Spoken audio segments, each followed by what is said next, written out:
Gracia y paz, iglesia. Se les bendiga. Bien, en la iglesia de Girón estamos estudiando la carta a los Hebreos y vamos en el capítulo 10, que fue el texto que el pastor nos leyó ahorita en la lectura pública. Vamos para allá, Hebreos 10, pero vamos específicamente en el 11, vamos para allá. Hebreos 10, 11. Vamos a estar abarcando hasta el verso 18. Hebreos 10, 11 al 18. Estoy usando la Reina Valera de la Sociedad Bíblica Trinitaria. Les invito a colocarse en pie. Vamos a leerlo a una sola voz. Dice: y ciertamente todo sacerdote está en pie cada día ministrando y ofreciendo muchas veces los mismos sacrificios que nunca pueden quitar los pecados.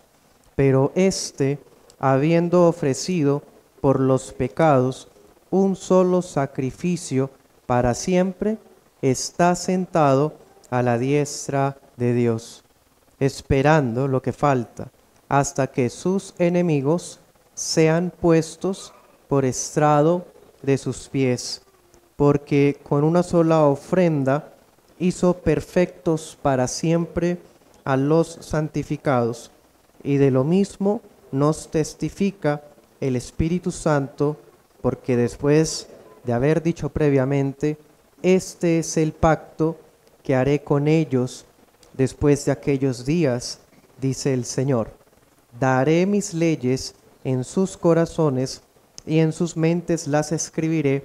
Añade: y nunca más me acordaré de sus pecados e iniquidades. Pues donde hay remisión de estos, no hay más ofrenda por el pecado. Amén. Puede sentarse. Vamos a titular esa enseñanza: el sacrificio eficaz del nuevo pacto. Bueno, el apóstol Pablo en esta carta está tratando de dar esperanza, dar consuelo, darle seguridad a un grupo de creyentes que eran judíos de proveniencia y que estaban considerando volverse al judaísmo, porque cuando se convirtieron en cristianos estaban pasando unas situaciones bastante fuertes que incluían persecución, insultos, expropiaciones, desempleo. Estaban, mejor dicho, pasando, hermanos, unas situaciones bastante difíciles por parte de los mismos judíos. Entonces algunos de ellos estaban pensando, y de hecho algunos ya lo habían hecho, volverse atrás al judaísmo. Esta carta está diseñada para ellos, para esos creyentes titubeantes, como que piensan que el cristianismo al fin no les dio lo que les había prometido, o mejor dicho, lo que pensaban que el cristianismo prometía. De pronto llegaban con expectativas equivocadas de que su vida iba a ser súper bendecida materialmente, o que su hogar iba a ser prosperado, unido, restaurado, quién sabe, o que iban a ser sanados de sus enfermedades, en fin. Pero cuando llegaron a la fe cristiana resulta que en vez de eso se sumaron más cosas. Vienen pruebas, vienen tribulaciones, insultos, pérdidas. Entonces muchos de ellos estaban retrocediendo. Esta carta es para ese tipo de creyentes que están perdiendo la esperanza, que están perdiendo el enfoque en donde debería estar. Aquí había un problema, hermano y amigo, medular, un problema central. ¿Cuál era el problema central de los hebreos?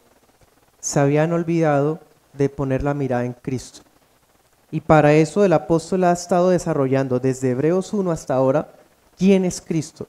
Nos ha probado que Él es Dios, que Él es más grande que los ángeles, más grande que Moisés, más grande que Josué, más grande que David, más grande que la tierra prometida, más grande que Aarón, más grande que Melquisedec. Y aquí vamos en Hebreos 10 probando que es más grande que Aarón y que todos los sacrificios del Antiguo Testamento. Bueno, entonces en esta porción que vamos a estudiar en esta mañana, él empieza como a concluir una idea que estaba dando, que Cristo Jesús es el sumo sacerdote en el nuevo pacto. En el antiguo pacto, ¿quién era el sumo sacerdote? Aarón y sus hijos. En el nuevo pacto, el sumo sacerdote es el Señor Jesús. Bueno, entonces Él está mostrando que este sumo sacerdote que tenemos ahora es superior a ese que había antes. En esta porción Él retoma varias ideas que ya ha estado hablando antes para llegar a una conclusión. Y nos va a hacer reflexionar por lo menos con dos preguntas. ¿Cómo podrían los hebreos regresarse a aquel sistema que nunca les pudo quitar los pecados? Y la segunda pregunta será, ¿cómo van a abandonar la única esperanza de perdón que sí tienen en la sangre de Cristo? Estaremos viendo esa enseñanza en 2 puntos. El primer punto, vamos a ir desde el 11 hasta el 14. Remitidos y santificados en Cristo. Remitidos y santificados por Cristo. Y el segundo punto, del 15 al 18, veremos una ofrenda trinitaria anunciada.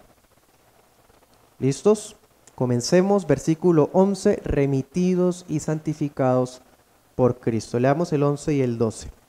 Dice, y ciertamente todo sacerdote está en pie cada día ministrando y ofreciendo muchas veces los mismos sacrificios que nunca pueden quitar los pecados, pero éste, habiendo ofrecido por los pecados un solo sacrificio para siempre, está sentado a la diestra de Dios. Bien, mire la comparación que hace. Los sacerdotes antiguos, ciertamente, dice él, o sea, sin lugar a dudas, todos sabemos, tenían que estar ministrando, dice la Reina Valera 77, día tras día.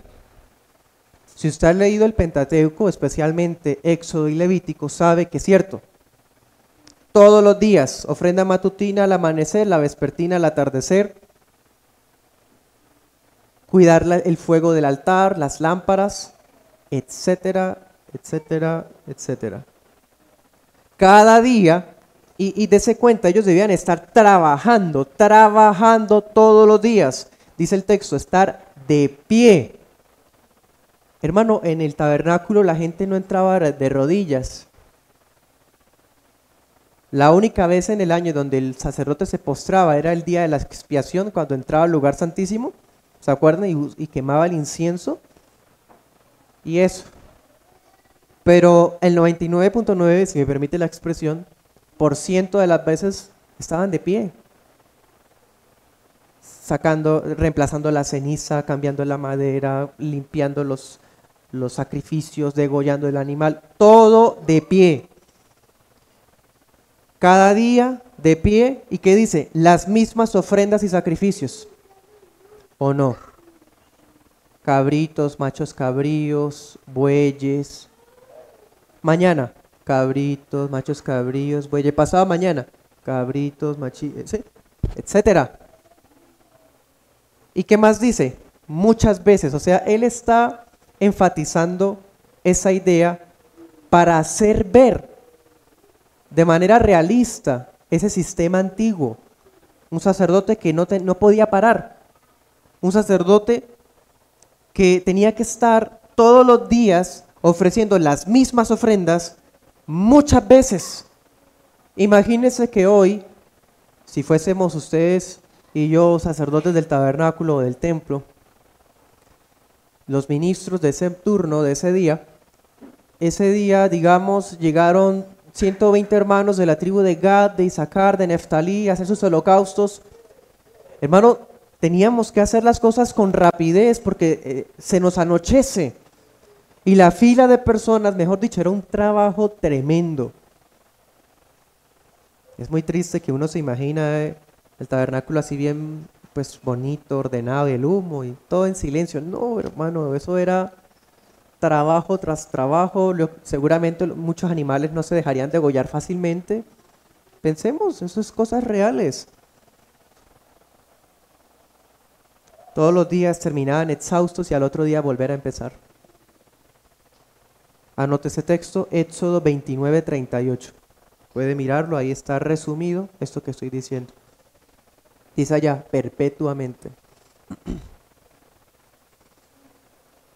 Lo leímos ahorita, Hebreos 10:1, decía, la ley solo tiene sombras, no la imagen de lo que las sombras representaban. ¿Qué representaban las sombras? Los bienes venideros. Por lo tanto, la ley, como está hecha de sombras, no podía perfeccionar a la gente. ¿Cuáles sombras? ¿Qué es eso? Bueno, dice allá en el 1, los mismos sacrificios que ellos ofrecen continuamente cada año. Dese cuenta, siempre enfatiza lo mismo, ellos, los mismos, cada año, en fin. Esa es la idea que él está mostrándole a los hebreos. Entonces, dese cuenta, hermano, reitero, todos los días de pie, las mismas ofrendas, muchas veces indefinidamente, pero nunca pudieron quitar los pecados. Nunca. Nunca pudieron quitar. El término que usa acá, quitar, se refiere a arrancar completamente. Nunca pudieron quitarlos. Dice el 12, pero ese es el Evangelio. Ese es el Evangelio. Hay personas que sienten que son buenas, que como no le han hecho nada a nadie, ellos pueden obtener perdón delante de Dios. Pero yo le hago cuestionarse esa idea vana y superficial. ¿Usted cree que ese sistema del que estamos hablando fue dado por Dios, sí o no? Sí, lo dio en el monte Sinaí, se lo dio a Moisés. Es parte de la palabra inspirada por el Espíritu Santo. Y aún así Dios dice, no pueden quitar los pecados. ¿Y usted piensa que con sus obras sí puede quitar sus pecados? ¿Usted piensa que con su orgullo, con su religión y su tradición, que con darle algo a alguien puede compensar lo mal que ha hecho? Dese cuenta. Pero Cristo Jesús vino para ofrecer un solo sacrificio por todos los pecados y uno que fue tan eficaz que sus efectos son para siempre. Para siempre, y por tanto ya no requiere estarlos ofreciendo. Miren la diferencia. Ahorita hemos insistido en las 4 cosas de los antiguos y aún así no pudieron.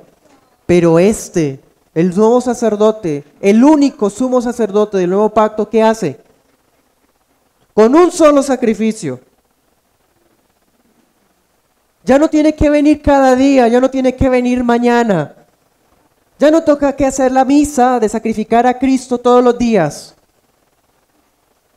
Porque bastó uno que tiene efectos para siempre.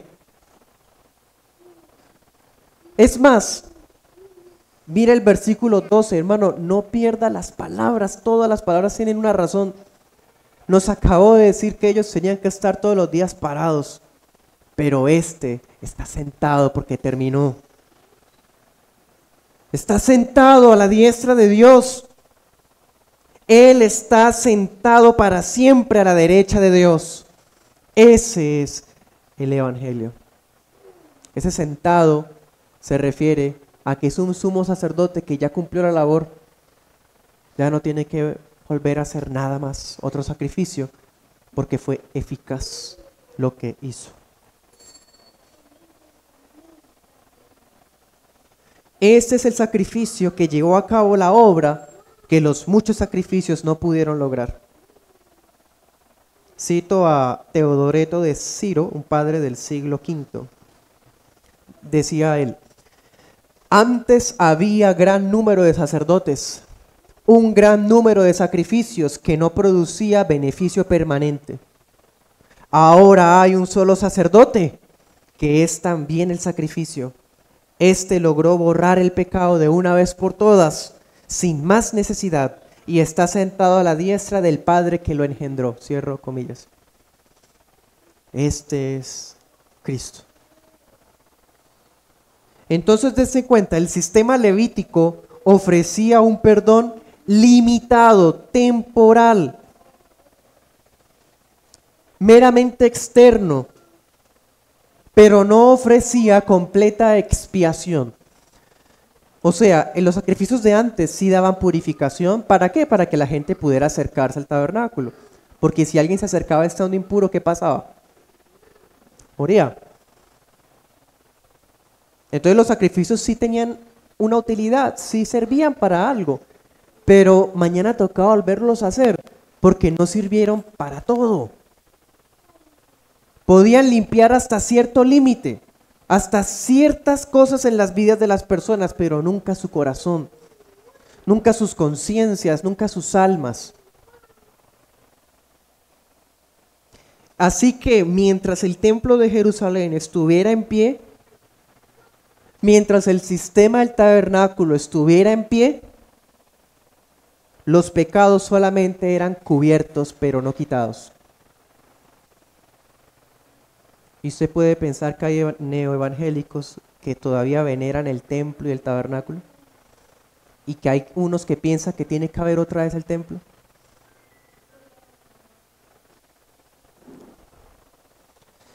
Las fiestas judías, todos los holocaustos del antiguo pacto solo servían literalmente para recordar el pecado. Por eso había que hacerlos cada año en las fiestas y cada día en los sacrificios. Por lo menos mientras se inauguraba el nuevo pacto. El texto decía perpetuamente. Sí, perpetuamente no es lo mismo que eternamente. Perpetuamente significa que tenía un plazo hasta que el mismo legislador lo dijera. Cuando él dijo, haré un nuevo pacto, está diciendo que ese perpetuamente un día se va a acabar. Y así fue. Hasta que llegara el sacrificio eficaz, el sacrificio definitivo.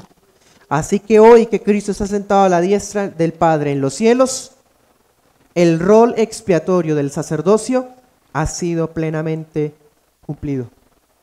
Leamos versículo 13. Dice, esperando lo que falta hasta que sus enemigos sean por estrado de sus pies. Es un sumo sacerdote que terminó la tarea. Ahora, vestido de sacerdote, está reinando porque es un sacerdote rey. Y este rey se asegurará, por promesa del Padre, que todos sus enemigos estén bajo la planta de sus pies. Así va a ser. Esa posición regia, sentado a la derecha, significa victoria. Solamente está esperando lo que falta. ¿Qué? Que el Padre le ponga en sus pies a sus enemigos. Todos los imperios que se han levantado contra la iglesia de Cristo, contra Cristo, están bajo sus pies, extintos, derrotados. ¿Dónde está el imperio otomano, el imperio romano, la Unión Soviética?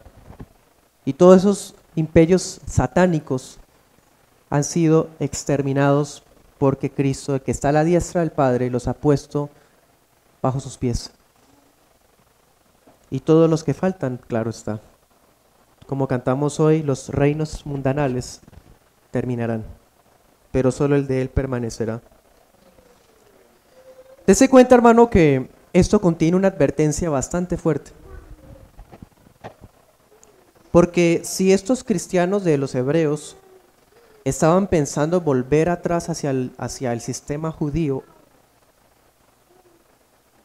quiere decir que todos aquellos que se habían vuelto atrás a ese sistema judío son enemigos de Él. Todos aquellos que se apartan de Cristo, menospreciando lo que Él ya logró, se están declarando enemigos de Cristo. Así que el apóstol está aquí advirtiendo sutilmente, indirectamente, que los que están considerando cambiarse las filas de Cristo, entonces estarán un día bajo la planta de sus pies.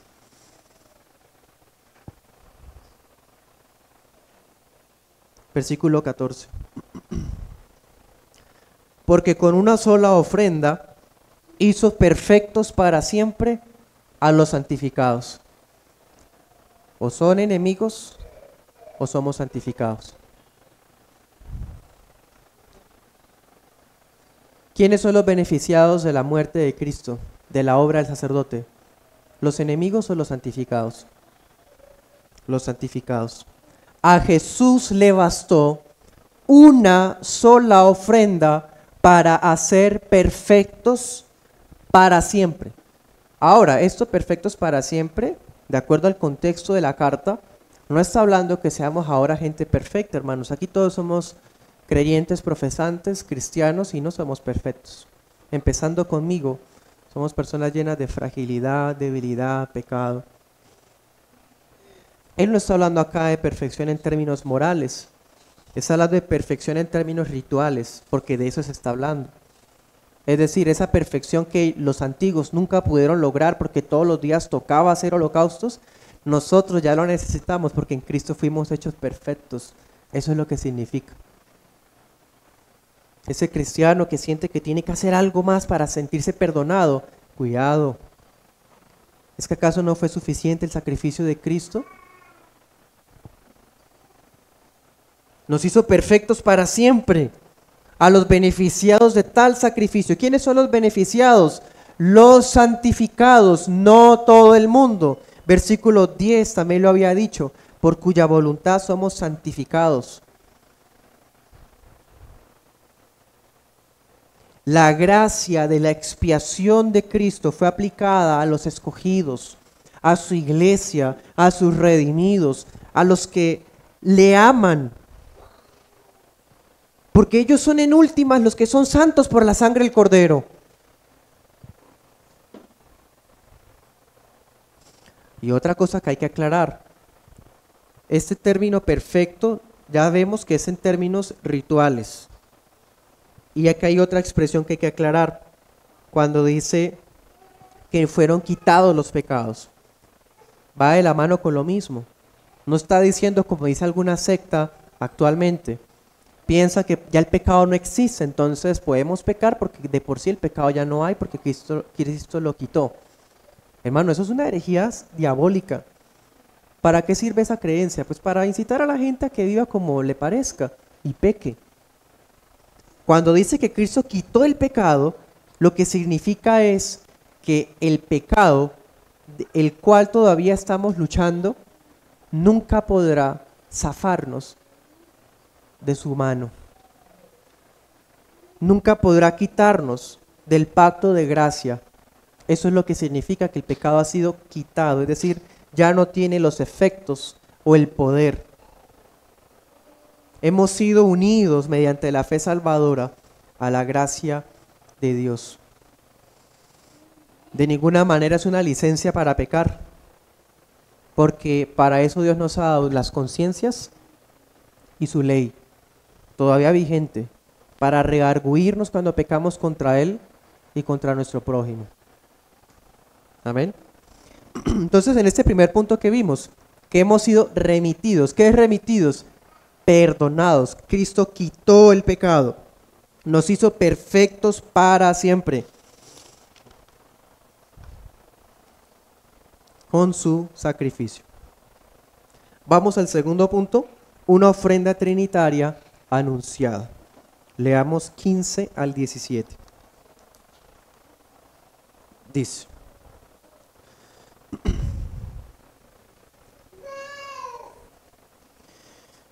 y de lo mismo nos testifica el Espíritu Santo, porque después de haber dicho previamente, ese es el pacto que haré con ellos después de aquellos días, dice el Señor, daré mis leyes en sus corazones y en sus mentes las escribiré, y nunca más me acordaré de sus pecados e iniquidades.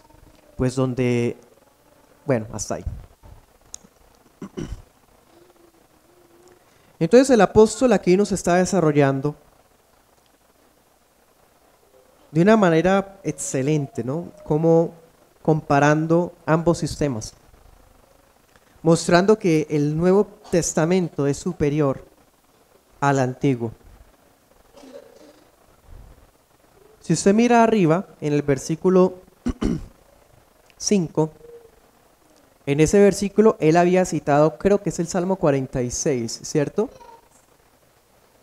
Versículos 5, 6, 7, 8, ¿sí? Ahora, aquí en el versículo 15, 16, 17, él está hablando de Jeremías 31. ¿Sí? O sea, él está haciendo referencia a textos bíblicos. ¿Y para qué les digo eso? Bueno, porque él está diciéndonos que todo esto que él está hablando no se lo inventó él. Él está diciendo que eso ya había sido anunciado por el Espíritu Santo. Que el Espíritu Santo ya nos había testificado de esa obra que un día iba a lograr la perfección de los escogidos. Ya había sido anunciado, claro, ¿y cómo lo hace? Prueba con Jeremías 31. Y dice, después de que el Espíritu Santo había dicho que iba a hacer un segundo pacto, a ver, dice, después de aquellos días. ¿Cuáles días? Bueno, los días de oscuridad, de sombras. Después de eso, ¿qué iba a hacer el Espíritu Santo? Dice que iba a haber un nuevo pacto en donde iba a escribir las leyes de Dios en el corazón y la mente de los miembros de su pueblo. ¿Cierto? Y por tanto, nunca más Dios se iba a acordar de los pecados e iniquidades ¿de quiénes? De su pueblo. O sea, él está conectando, está haciendo un ejercicio exegético, bíblicamente demostrando, hermano, que este sacrificio, con su efectividad, había sido predicho. Porque dése cuenta, en el versículo 17 dice, nunca más me acordaré. Usted puede mirarlo, eso está en Jeremías 31, 34. Nunca más me acordaré. ¿Cómo es posible que un Dios santo, omnisciente, diga que se olvida de algo? Y no de cualquier algo, sino de la maldad de su pueblo. Bueno, ¿sabe? Él lo dijo porque había prometido que el nuevo pacto que iba a hacer en su Hijo incluiría la expiación perfecta de todo pecado. Me explico. Dios ya había dicho que en el nuevo pacto no se iba a acordar más del pecado, que era lo que ocurría con los sacrificios del antiguo pacto, que todos los días había que acordarse del pecado. Pero el nuevo pacto, Dios ya no se iba a acordar de los pecados. ¿Por qué? ¿Qué está diciendo el apóstol Pablo? Porque iba a haber un sacrificio que iba a terminar con los pecados, que los iba a quitar. Ya no hay iniquidad para recordar. Y no porque Dios sea injusto, sino porque ya alguien pagó por el pecado. Entonces, si usted es cristiano por medio de la fe, ha sido perdonado en Cristo. En Cristo significa que Cristo entonces muere por sus pecados. Por eso yo no le puedo decir eso a todo el mundo, sino solo a los hermanos. Cristo sí murió por usted, hermano. Pero ¿cómo le puedo decir eso a un enemigo de Dios? Si todavía entonces va a tener que pagar si no se arrepiente por la eternidad en el infierno, bajo sus pies. Ya no hay iniquidad para recordar de la gente de su pueblo. ¿Por qué? Porque Cristo pagó por ellos, propició la ira de Dios. Entonces, a diferencia del antiguo régimen, la gente recordaba los pecados cada año, cada fiesta, cada sacrificio. Pero el Espíritu Santo había dicho que el nuevo pacto iba a ponerle fin a la repetición. Iba a ponerle fin a la conmemoración de los pecados de una vez por todas. ¿Por qué? Versículo 18. Pues donde hay remisión de estos, no hay más ofrenda por el pecado. Lógico.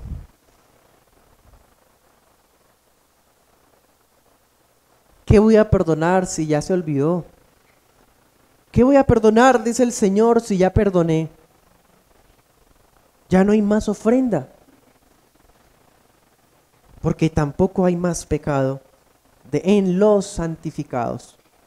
En los santificados.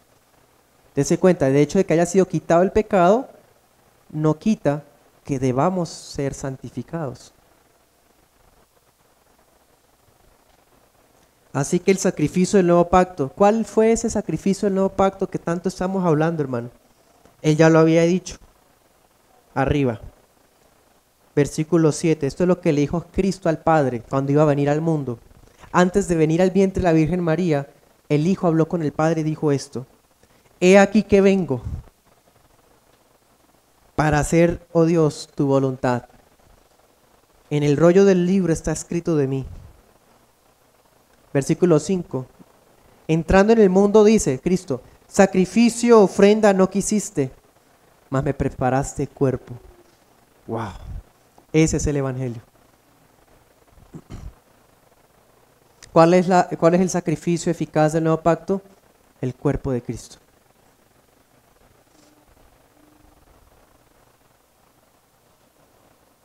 Fue ese sacrificio, obviamente incluyendo su sangre preciosa, lo único que logró la completa remisión. ¿Qué es remisión?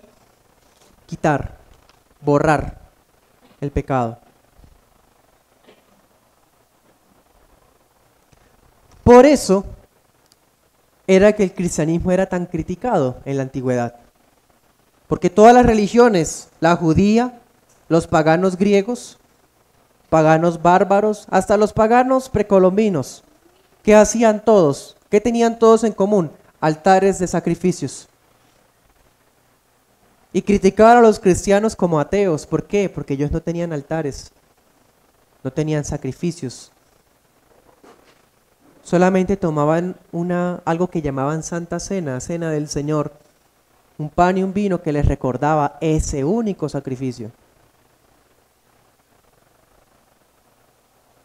Porque los cristianos no necesitaban presentar más sacrificios. Por eso bíblicamente no está bien que digamos que el púlpito es un altar. ¿Cuál es el único altar en el cristianismo? La cruz. Ahí fue sacrificado Cristo. Amén. Ese es el altar del nuevo pacto, del Nuevo Testamento. Nosotros ya no tenemos que hacer sacrificios, ya no hay más altares. Tampoco hay necesidad de vestiduras sacerdotales. No hay necesidad de que a esas alturas hayan cristianos queriendo revivir las Pascua, días de reposo, fiesta de primicias, diezmos y un montón de cosas que pertenecían al antiguo régimen, porque todo ese sistema ya desapareció. Y esto había sido anunciado por la Santísima Trinidad. El Padre, cuando le dijo a Cristo en el Salmo 110, siéntate a mi diestra, le dijo el Señor a mi Señor, siéntate a mi diestra. Con eso ya el Padre había dicho que Cristo iba a terminar la labor de sacerdote.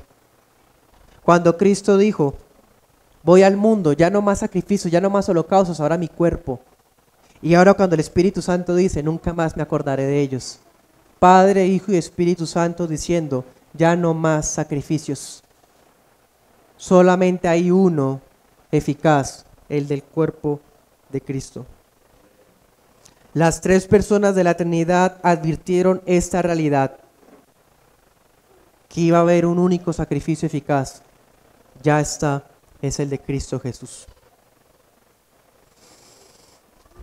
Para terminar, les voy a compartir 3 aplicaciones.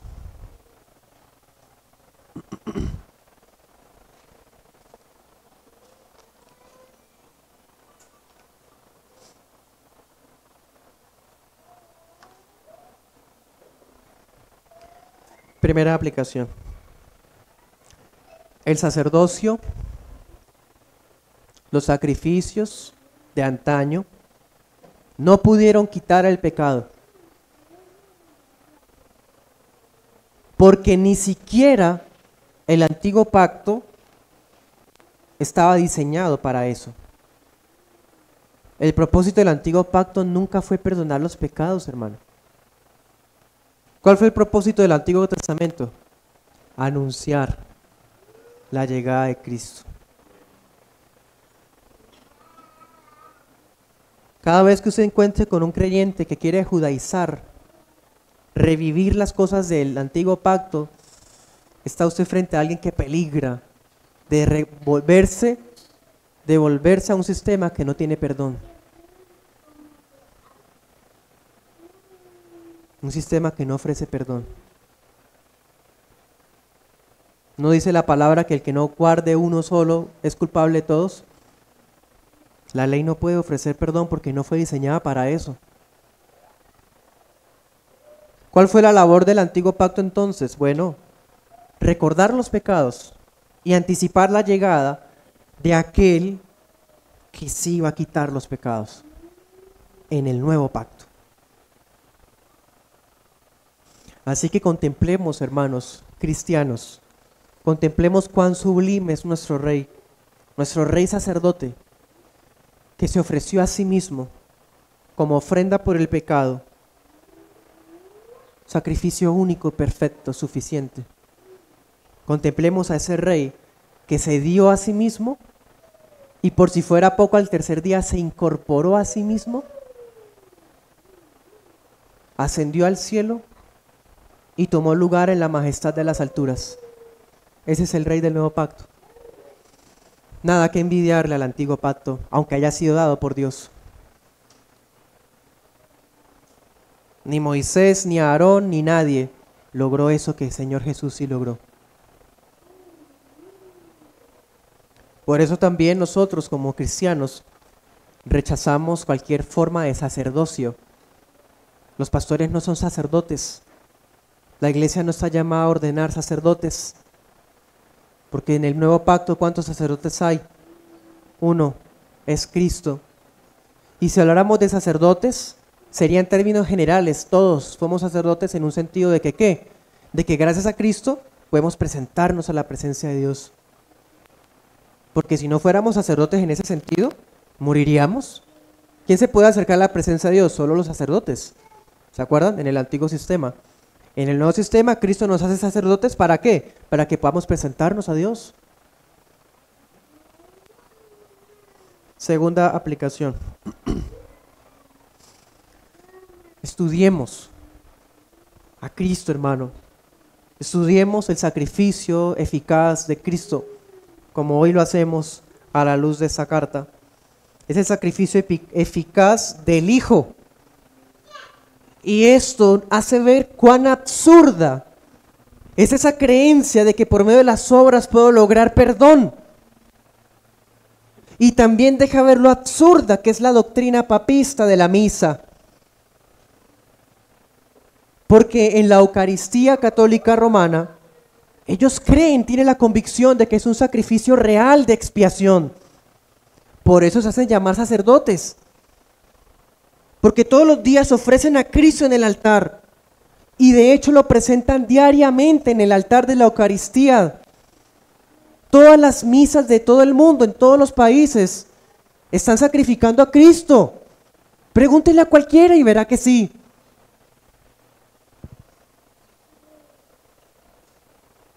Pero bajo el nuevo pacto solo hay un sumo sacerdote. Y por si fuera poco, si ellos creen en ese sacrificio que están haciendo todos los días todavía a estas alturas, están dependiendo de manos extrañas, manos ajenas. ¿Cuáles son las manos sacerdotales de nuestro pacto? Es Cristo. Y lo peor, remedan el modelo abrogado de los judíos. Es un modelo inválido que ya no es vigente. Es más, si usted lee Hebreos, ahí le dice que es inútil. El apóstol nos muestra que Cristo es el único sumo sacerdote del nuevo pacto. Así que nadie más sino Él puede ofrecer sacrificio. Y no va a ofrecer más sacrificios porque el sacrificio de Él fue único. No solo fue único, fue ofrecido una vez. para siempre. Es más, todavía ya no puede haber más sacrificios, porque ¿para qué eran los sacrificios? Para ser perdonados. ¿Y qué acaba de decir? Ya no me acordaré más de sus pecados.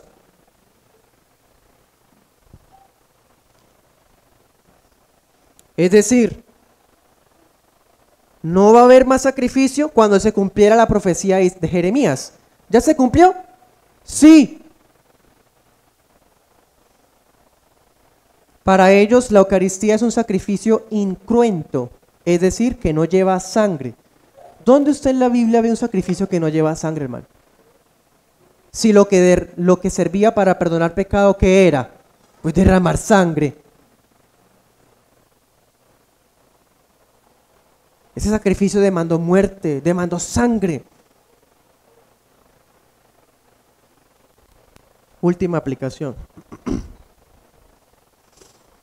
Si el sistema de sacrificios del antiguo pacto fue abolido, a pesar de haber sido instituido por Dios mismo, si el pueblo de Israel no podía depositar su confianza en un sacerdote que sí era legítimo, porque Aarón fue nombrado por Dios, ¿qué hace pensar a la gente, a algunos, que tiene valor su adoración que ofrecen basados en su imaginación o su tradición? Si en el Antiguo Testamento nos está diciendo, ya no es por medio de la ley, ya no es por medio del sacerdote arónico, ¿qué me hace pensar que si Dios rechazó lo que Él mismo instituyó, qué me hace pensar que ahora puedo acercarme a mi manera? Yo no necesito una iglesia, yo solamente en mi casa, yo leo la Biblia y oro, Dios sabe cómo es. ¿Quién le dijo a usted que puede inventarse su propio sistema? No puede. Se enfrenta a fuego de Dios, porque Dios ha establecido una manera de adorarlo. ¿Quién le dijo a usted, hijo, joven, niño, que puede confiar de que sus papás son creyentes piadosos y que por eso ya puede ser cristiano y presentarse ante Dios sin usted tener la fe? ¿Quién le dijo a usted eso? ¿O quién le dijo a ese creyente que confía completamente en sus líderes? Es que ese hermano sí es de un testimonio de santidad, cuando ese tiene como unción.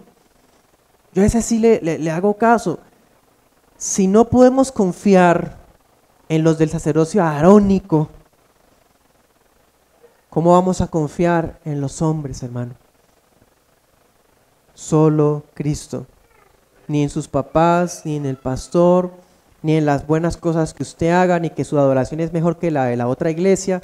No confíe en nada más fuera de Cristo. Solo Cristo. Nosotros estamos llamados a apelar al testimonio del Espíritu Santo, como hizo el apóstol. Él dice, esto ya nos lo había testificado el Espíritu Santo cuando dijo. ¿Y qué hace? Cita la palabra.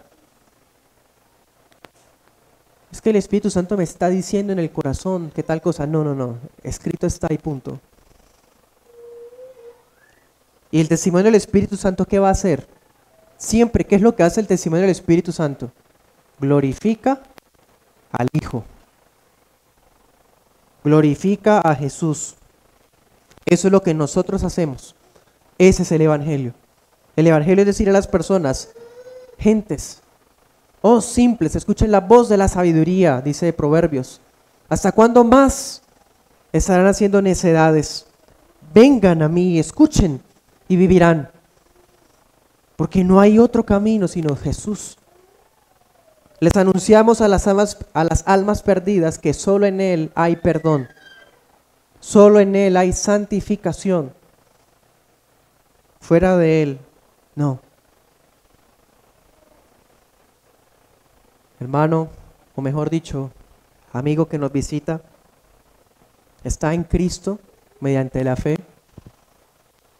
Ha confiado plenamente en el perdón de la obra de Jesús. Tan siquiera había considerado esto que hablamos hoy, ¿Qué fue lo que ocurrió en esa cruz realmente? ¿Ha sido usted perdonado por la obra del sumo sacerdote del nuevo pacto? Ahora, hermano, ¿está siendo tentado por vientos extraños de doctrina que quieren volvernos hacia el Antiguo Testamento? ¿Está siendo llamado usted por parte del mundo a que descuide todos los beneficios que tiene en Cristo? Dios nos cuide de menospreciar lo que Jesús logró. Y Dios nos cuide de apartarnos de lo que Jesús logró. Amén. Oremos. Señor Jesús, tú eres nuestro Rey Sacerdote, sentado a la derecha de la majestad en las alturas. Ya no estás de pie, ya no hay nada más que cumplir. Te sentaste victorioso, satisfecho. Nos hiciste perfectos para siempre. Nos santificaste con esa sangre preciosa, con ese sacrificio eficaz en tu cuerpo precioso, hermoso, inmaculado, perfecto, que fue tratado cruel y vilmente en esa cruz para hacernos libres. Gracias, Señor. Ayúdanos a descansar plenamente en ese perdón que tenemos en ti, a no colocar la confianza en nada más, nada que pueda hacer, solo en ti, Señor, nuestro Rey. Haz ver, Señor, a aquel que nos visita, a aquel que ha nacido de nuevo, que fuera de ti no hay ningún perdón, porque tú eres el ministro del nuevo pacto, que das perdón por medio de tu sacrificio. Quien te rechaza, ¿qué perdón puede tener? Al contrario, estará un día bajo tus pies como un enemigo. Así veremos las naciones, Señor Jesús. Ven, ven, Señor. Un día toda rodilla se doblará ante ti, confesará que eres el Señor. Nosotros lo haremos voluntariamente en adoración, pero otros lo harán por la eternidad como enemigos bajo tus pies. Todos confesarán que eres el Rey, Señor. Ven, Señor. Oramos de manera especial por la salud de los hermanos, nuestro hermano Elías, la hermana Aurora, el embarazo de nuestra hermana Mayerly, Señor. Los demás hermanos que se encuentren con alguna dolencia, rogamos tu favor y tu bendición en medio de Señor, en su presente, para que puedan servirte íntegramente con todo su cuerpo, Señor. Ayúdalos, y oramos para que podamos adorarte juntos como familias, disfrutando al máximo este día del Señor, llamándolo delicia. Gracias, Señor, en Cristo Jesús. Amén y amén.